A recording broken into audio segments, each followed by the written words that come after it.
Regulars to the channel will know exactly what this is. This is my Ford Charge Station Pro, and behind it is my Ford Home Integration System. It allows me, theoretically, when the power goes out at my house, to use my F-150 Lightning to provide power to my home.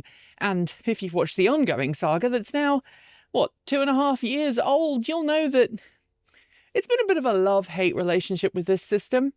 It's worked perfectly well. Earlier this year, we used it to run the house for basically an entire day when local utility work cut power to our home.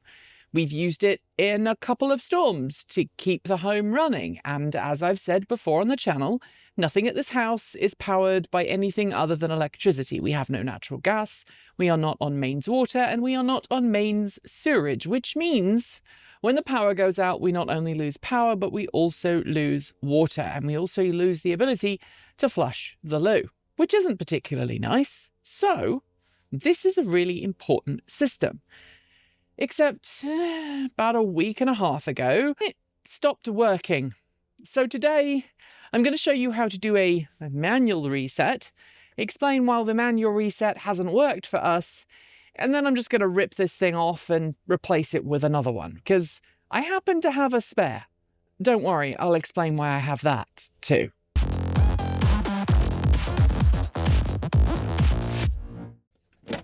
So this lovely piece of kit here is a Siemens charging station. It's branded as a Ford Home Integration System, or rather as a Ford Charge Station Pro, because the home integration system is made by a company called Delta.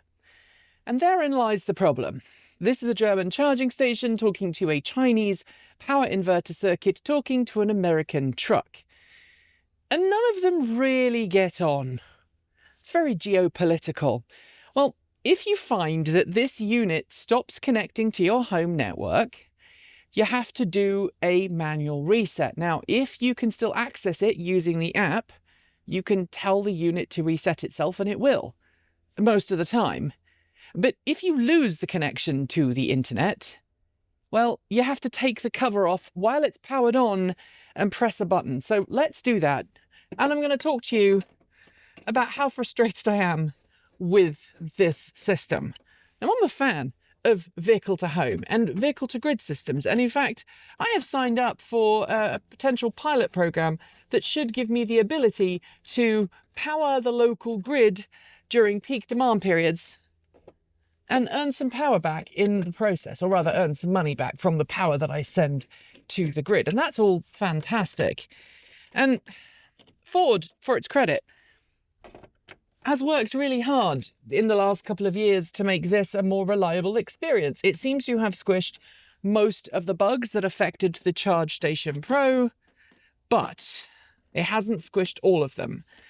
And if you go on the Ford F-150 Lightning forums, or in fact even the Ford Mustang Mach-E forums, you'll know that this unit has a bit of a reputation. It has proprietary firmware, it's not very easy to access, and in order to set it up, you have to use a smartphone app which has a rating in the Apple App Store of just 1 star. I mean, I don't want to use the term car crash, but I can't think of anything better. So what happens here is this unit has a little microprocessor inside it, and you can use that microprocessor to connect to your local Wi-Fi network at your house. And once you've connected to your Wi-Fi network, then what happens is this can talk to your smartphone app. It can also talk to Ford, and you can also use that app to set up your home integration system. Now, what happened here was a couple of weeks ago, I think there must have been a balked firmware update. I know that I had to reboot my entire home Wi-Fi network, and then this stopped connecting. It just wouldn't connect to the home network. Even though the home network was visible, even though the home network was on, this wouldn't connect. And then I kind of gave up, came outside, stood next to it, and noticed that the original Wi-Fi network that this does, i.e. if it can't connect to your home network, it defaults to its own little Wi-Fi network. Well, that Wi-Fi network was showing and was like, hey, I need you to connect to me and then you can set me up. The problem is, every time I tried, it said, nope, it's not connected, it's not authorized. Computer says no.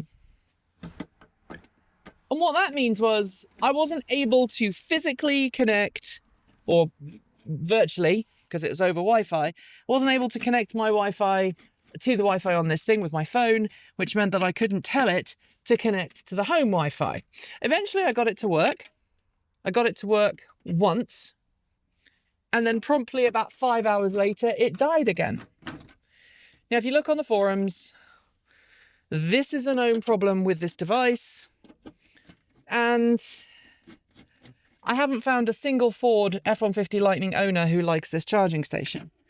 The problem is, right now, if you want to have the home integration system, you need this charging station, and you also need it to connect to your Wi-Fi so that you can connect your smartphone to the Wi-Fi, so that then you can pair this with your truck. In other words, when this stops working, I can't pair it to my truck, which means if there's a power cut, my truck just sits there. And when you reset this, you're supposed to delete the charging station in the Ford app. You're then also supposed to delete the pairing in the truck, which is what I did. But in deleting the pairing, the truck lost the ability to talk to this. So this is the charging station. It's very commonly built. You've got your power coming in here. This is the main 240 volt in the US split phase. These are the current clamps. The power goes out of here to the truck. And then the return power, if you're running the vehicle to home system, comes through here and then is shuttled off to the inverter, which is way over there. Now, if you need to do a factory reset, what you're supposed to do is, with the unit on, don't touch anything else because it's live. You press this little red button that says factory reset. You wait for about 20 seconds, and then the lights will go white. You then release the button, and then you're supposed to wait 5 to 10 minutes for the system to reset. It should do a factory reset, and then you will see a Wi-Fi network pop up, and there's a sticker on the outside of the case for this that shows you the Wi-Fi network and the Wi-Fi password. So you're supposed to then whip out your Ford Charge Station Pro app, use the password provided on the outside of the unit, connect to your phone, and then you can connect it to your Wi-Fi and do all of that good stuff. The problem is that this doesn't actually bring the Wi-Fi back online, and there seems to be an issue with the Wi-Fi in this chip here that has died. And it's a fairly common problem, and lots of Ford owners are very frustrated and very upset about it. It will eventually go blue, and it should bring up the Wi-Fi. But I know, without any shadow of a doubt, if I get my phone out, when this goes blue, and I look for the Wi-Fi network, it won't show up. The better solution is to replace it with this. It's a spare board. It's a spare board from another one of these. If you remember, I bought 2 F-150s. My original F-150 Adira Tal unfortunately met an untimely demise in some ice and snow, and there was a power line involved, and it was all very messy, and my truck was written off. I then ended up buying Ortega's, my second F-150 Lightning, which is a 2023 model year truck. I actually bought it in 2024, but because of significant changes between the 2023 and 2024 model year trucks, I insisted on buying an in-stock 23 because I gained the 20 kilowatt onboard charger instead of the 10 kilowatt onboard charger. And I also gained a free Ford Charge Station Pro. Because by that point, after just a year and a half of ownership, this had already been replaced multiple times, and I kind of thought that I might need a spare. Now, the last time this went wrong, Ford replaced it under warranty. They sent me out a new unit, and I had to install this whole unit, and I replaced the whole thing. It took me about an hour and a half. This time, I'm just going to replace this. Just this, nothing else. And I have a suspicion that this will be quicker. Now, I know this works because I've been running this in my office, just powered off a 12-volt power socket. You can actually provide 12 volts here and the whole board comes on. And I've been using that just for engineering purposes, so I know it works. But as you can see, this is still just sitting there looking very not happy. So my idea today is to swap this board out with this one, put the faceplate off the other unit on so that the codes match up. There you go, it's connected. And then I will take this board inside and try and get it working again. Because it's a lot easier for me to try and fix this in the lab than it is for me to stand outside by my chicken coop in cold weather and do all of that. The other thing is that I got a letter 2 days ago from the utility company. They're going to be replacing basically all of the pylons from our local town past my house and beyond. That's what, 5 to 7 miles worth of electrical pylons? And every time it replaces a pylon, it has to turn the power off, which means I want a working one of these so that my house can continue to operate normally, powered by my truck, when the power gets cut. So I'm just going to humour myself and check that this doesn't actually show up for the setup app. And if it does, well, maybe I'll just go ahead and connect that. But otherwise, we're going to do a board replacement. So I have my iPhone out. It's right next to this Ford Charge Station Pro. And by now, with the lights turned blue, I should see the Wi-Fi network of this unit in my iPhone network selection tool. And I can't. I can see my home network, my Internet of Things network. I can see the ad hoc network for the span panel behind me. I can see the custom network that we have here just for EVs when they come, so they can do software downloads and stuff without connecting to our home network. And nothing. This is not broadcasting a Wi-Fi signal.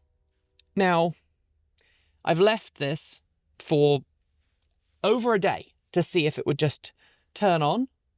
Sometimes it does and then refuses to connect, and sometimes it just sits there and does nothing. If you power cycle it and then let it come back on, sometimes the network appears, but as soon as you try and connect to it, bad things happen. So, yeah, let's safely turn off the power for this, and then we'll get into the replacement for the board. Now, to do that, you're going to need the M Pro app. So I've got that set up here on my phone, and I'm going to go back there and connect to the Bluetooth network that the Delta system uses. And then I have to turn off 2 breakers, one in here and a blade switch over there. You may not be able to see it, but I'm going to turn off the breaker one first, and you're going to see that this will turn green. But first, I'm going to make sure that this is unplugged from my truck. So in my M Professional app, I'm just going to search for the Bluetooth connection for the BDI system behind me. That's the Delta system. It will find it, and then I'll have to connect to it. I'm not going to show you how to do this because there's a massive security flaw in the Delta app, and I don't necessarily want people turning up at my house and using said security flaw to just randomly connect to my Ford Charge Station Pro, or rather my home integration system. Suffice to say, if you are considering putting a home integration system on to your house, great. These are terrible. The Delta system's actually pretty good, but at least have it installed inside your garage so that no random person can connect to it from outside. Lessons learned. Now, to safely disconnect the power to this, I'm going to flip the breaker in here first. That's the breaker that powers this for charging. So it will now go green, but it thinks there's a power cut right now because I've turned off the mains power to this unit, but it's still getting 12 volts from the dark start battery. That's the thing that powers the home integration system when the power goes out and allows all of this to talk to the truck to tell the truck to start providing power to the home. It's very complicated, but now I can see that it's all connected here. I'm going to go back there, flip the blade switch and power down the dark start battery, and then you'll see these lights will go off and it will be dead and safe to work on. All right, now it tells me I have to wait for 1 minute and check that all the LEDs have gone off. The LEDs have already gone off. So what I'm now going to do is I'm going to check the voltage here to make sure there's no mains power coming in here. And then I can disconnect this 12 volt backup battery and we'll know that the whole system is completely dead. So I found my meter, and you'll notice that there is a obnoxious beeping sound coming from here. Now this is the automatic transfer switch.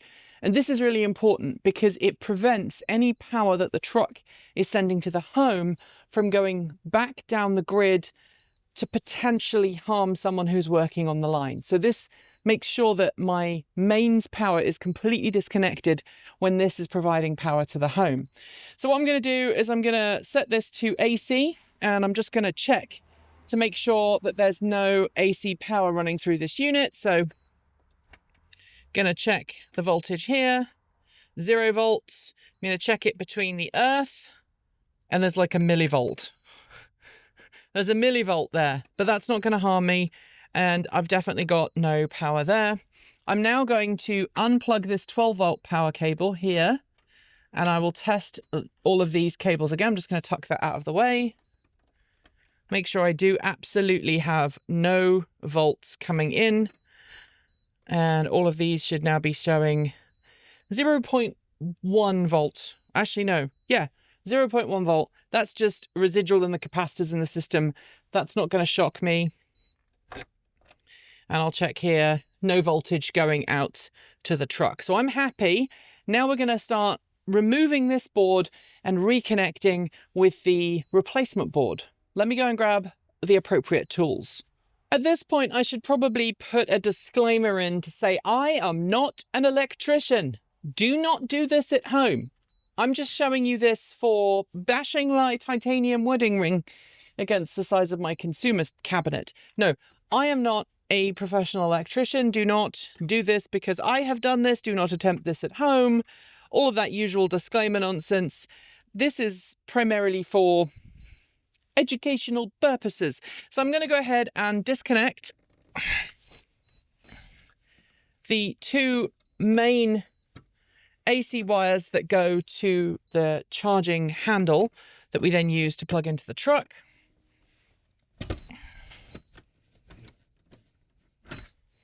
So brown on top, blue on the bottom. And then we're going to have to remove these from this current clamp here. Now, it's important that both the blue and the brown wires go through the new one. So I'm just going to feed them out here. And again, I know somebody is going to say I should be wearing gloves. Yes, but with this particular system, I find it's easier for me to actually handle these a little bit more carefully when I don't have gloves on, because I don't want to slip and damage and break stuff. With the neutral or the earth wires, I'm just going to disconnect these two here. So that one goes there, and that one goes there. So I'm just going to loosen these two cables off. So blue and green. Okay. And then I'm going to actually unplug all of these low voltage cables here. This one has a little bit of tape around it. And this one goes there. And then this one is the important one. This is the communications to the home integration system. So now all of that is disconnected. I can switch out this and grab the appropriate end to start removing the board from here. And there are just multiple screws that you have to undo. So I know that the two power ones are still connected. I haven't forgotten, but I'm going to leave those connected for a very good reason, and you'll see in a second. Now, this unit is actually based on a Siemens commercial charging station that is rated to 80 amps. This is what this little thing is here. It allows you to set the current limit of the charging station. And it's all very nicely built. And Siemens actually makes an app that allows installers to properly commission one of these units when they're not used with a Ford home integration system. And this here is a little USB socket that is designed in the original to work with a modem card, like a 3G or a 4G connection, to allow the charging station to do full internet connectivity without relying on a Wi-Fi connection. But for whatever reason, this doesn't allow you to have a wired network connection. Several people on the Ford F-150 Lightning Foreman have tried, and you can have an internet connection, you just can't configure the unit using the Ethernet socket. Which feels rather badly designed, if you ask me. Now I'm going to just tuck this forwards. And then, now you'll see why I'm cheating. I'm going to put this in place right here, making sure that all the cables are tucked underneath like they should, like so. And then I'm going to get the screws I just took out and put the new board in. Now I should let you know that I've already gone through the process of pairing this board with my home Wi-Fi. So when I power this unit on, not only will it find and connect to my home Wi-Fi, but I won't have to go through the app to configure it. And hopefully that means it will fully be connected to the Ford app, which means I'll then be able to go into my truck and pair it, lickety-split, and then I'll have my emergency power backup. How do I know it works? Because I connected it to the Ford app, and I paired it to my home network, and I also connected it to the home integration setup that I designed that allows you to connect a Ford Charge Station Pro to Home Assistant. And that is how I knew this wasn't working right, because the home integration system add-on that I made for Home Assistant polls the Charge Station Pro to make sure it's connected and it's happy and all of that good stuff. And it stopped responding. And I was like, okay, maybe there's a network issue. And I looked on my local network and no, it was nowhere to be found. So I came outside and I reset it and, well, you know the rest. To get these two out of the way, because then I can remove this board, I'm just going to undo one at a time, and then I'm going to connect the respective cable to the right port. I'm checking to make sure that the cables are in good condition, which they are. And that is as tight as I need to go. Give it a yank. That's not going anywhere. Don't worry, I'm not going to tap it. I'm going to do the same thing for the other one.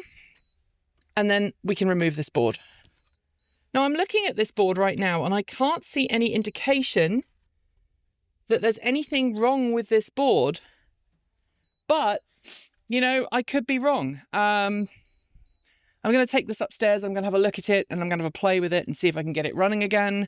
But it is good at least to know that I have a spare. These earth connections are really important too, because otherwise you'll get a charging station fault and you do not want that. All right. Then we'll put this earth cable in here. Make sure it's in nice and tight. And it is. And I'm going to give these a pull. I'm probably going to come back in a week or so and make sure these are still tight to make sure that everything works. Now I'm going to hide this communications wire. There's actually two little clips on the underside of, on the actual molding of this that allow you to just tuck that communications cable away to one side. Plug that one in. Then I'm going to plug in this one, which has that little Kapton tape on it. And I don't know why there's Kapton tape on it, but I'm going to put the Kapton tape back on because I think that's important. I have some spare Kapton tape, so I can always put some spare on if I need to. That Kapton tape, I believe that is the signal from the vehicle to the charging station. So this is the control cables that go to the actual inlet. And then this last one, I'm going to put in here, like so. Make sure I'm doing it the right way around, which I'm not. Always check. That goes in like that. And the same thing, we're going to hide those cables up out of the way. And then the final two ones to put on is this one, which is the traction battery. So the power comes from the truck through this system and then to the home. And then this, which is the dark start, plug that back in. Now all I have to do is go around one more time, make sure everything is properly tightened, do that visual inspection thing that Japanese train drivers do, where they point to all the things to make sure it's properly done. I don't know why they do it. It's something to do with the psychology of if you point to it, you're checking that you're confirming that it actually works. Maybe someone can tell me in the comments. And then I'm going to check that all these are nice and tight. So I'm going to get this other bit out. I think this is the right one. Yep. Yep. Yep. Yep. Yep. And then this one right here. Yep. So now what we're going to do is not shout bang like my dear friend John used to do when powering a device on. I'm going to move this out of the way. I'm going to power this on, and then I'm going to do a voltage check. And you'll see the lights come on and it'll be really scary, but it will be fine, I'm sure. I'm also going to get my big stick, because then I can flip that breaker and flip this breaker at the same time. It's almost like I've done this before. All right, 3, 2, 1. And it comes on. It's going through its boot up sequence, and it's blue. That's a good sign. Now I'm going to do a voltage check and make sure that we actually have high voltage where there should be voltage and low voltage where there should be voltage. So let's start off with the low voltage. I'm going to go to DC, and then I'm going to just check that the battery, the 12 volt battery, is actually powered here. And that is 11.71 volts. I'll call that good enough. I'll switch it to AC. Be really careful if you're doing this. This is where you really should be wearing gloves. So if I go from here to ground, it should be 120 volts. 121, and I do between here and here. That should be 121, and then I'm going to do between here and here, and it should be about 242. Let's see if it is. 243. That's good enough. I'm happy with that. So it's powered on, it's getting electricity, all of these cables are properly connected, the system is happy. If I turn on my home integration system app, or rather I turn on my Ford app, it should show up. So let's do that. It does take it a little bit of time to turn up on the network, so it might not show yet, but let's see. I'm going to open my Ford Charge Station Pro app. Not yet. It's not connected yet, but that's fine. I fully expect it to take a while to come on. The fact that it went blue tells me that it should just connect to the network, and that should be fine. This is the boring bit. So I'm going into my network here, and I'm going to search for Tranquility Base, which is the charging station. And here we go. Tranquility Base, which is what we call this, because nerds. It's Tranquility Base. It's been online for 2 minutes and 1 second, and it's got connection, and it has all of the connection details here. It's excellent. It's connected, and we're happy. So now we can go ahead and put the cover back on, but I'm not going to use the cover that I took off, because that has the wrong Wi-Fi access details on it. So let me go and get the new cover. So this little sticker is tied to this motherboard. That's why I switched this over. And putting it back on is generally the reverse of taking it off. You just need to make sure that you, A, don't drop screws on the floor, which I just did, but B, that this loop actually fits in here. Otherwise it won't go on, and then you'll end up trapping all of the cables and stuff. So the design of this, honestly, is terrible. You kind of have to poke in the dark to get these top ones secured, and it can sometimes be a pain in the butt to get them to bite. There you go. That one is going to go pretty easily. The screws for these are also a little bit proprietary, which is just adds to the frustration of it all, really. I'm sure I'll get a very sternly worded letter from someone at Ford for doing this. But I think, the home integration system that Ford has is questionable. And honestly, if I knew that I could use a vehicle-to-home system that wasn't made by Siemens, and there are some others coming to market right now, I would happily go for such a system. And if you are someone who is from a company developing such a system, let's talk.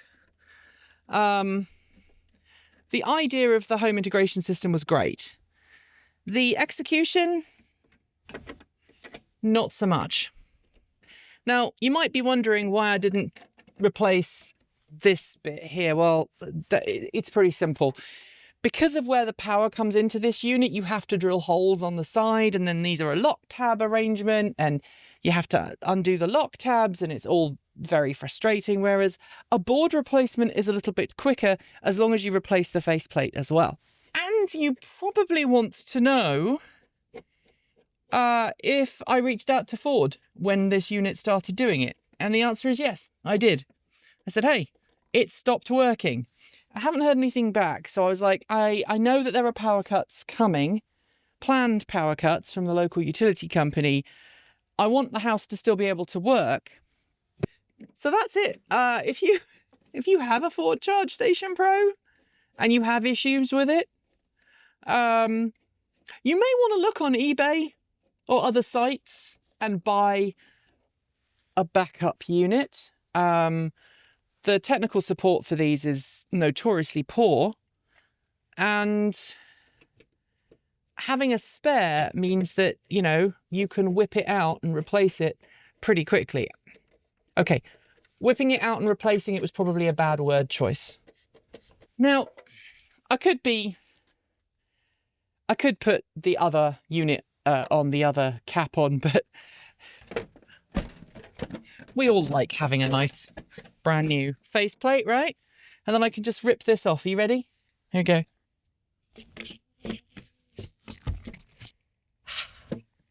And there we go. I did all of this in what amounted to about 45 minutes. Let's see if this has turned up on the Ford app yet, the Ford Charge Station Pro app, because it should. It's looking for charging stations. And there it is. It just turned up. So this was a success. This is the charging station that I'm standing next to.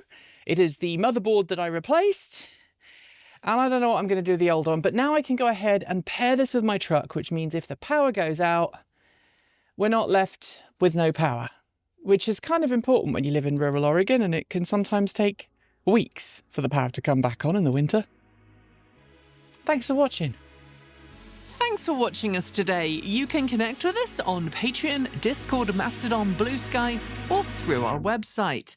Huge thanks to the amazing folks scrolling by right now. You are the reason we can stay independent and keep making content without corporate influence. Want to see your name listed here too? Support starts at just $1.50 a month, and you can even gift memberships. And of course, a massive welcome to our newest members: Robert Weeder, Uncooperavised, Tony Challenor, David Trobish, Chip Chandler, Tony M, Jesse Brook, Graham Price, First, Cal Cly, 10 Lawn Gnomes, Pierre Simonson, Bow Family EV, Sean Instancy, Robert, Delut Fisk, Chow, Mark Williams, Kianala, Joseph Liebowitz, Ed Gauchi, Michael Benson, Felix Ramos, KS, SXBB, Scott Neblet, Gregory Alston,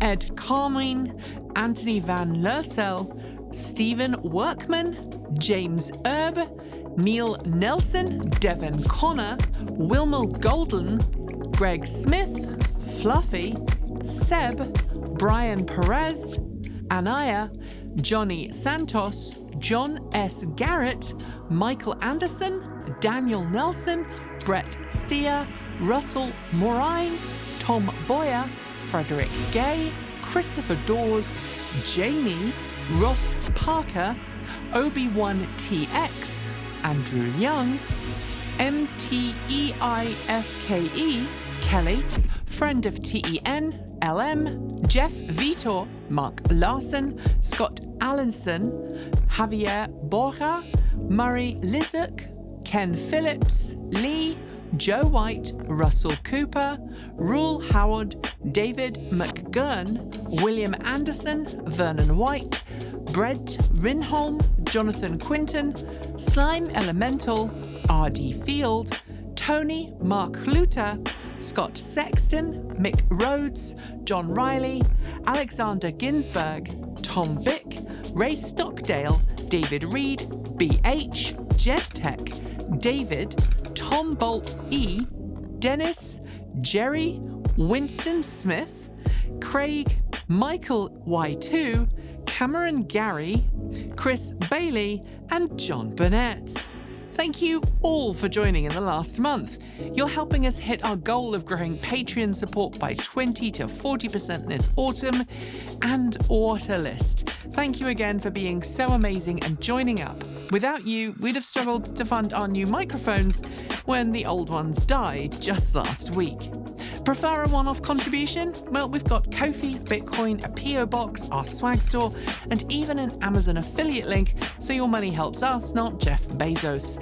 We post new videos every few days on the main channel, plus extras on Take Two, and since YouTube comments aren't safe for us anymore, while they are open, the best way to chat is through Patreon, Mastodon, Blue Sky, or our website. If you want more, the mighty algorithm thinks you'll like this video, but we'd love you to check out this one. Be awesome, be kind, be intentional, and never forget to resist. Keep evolving.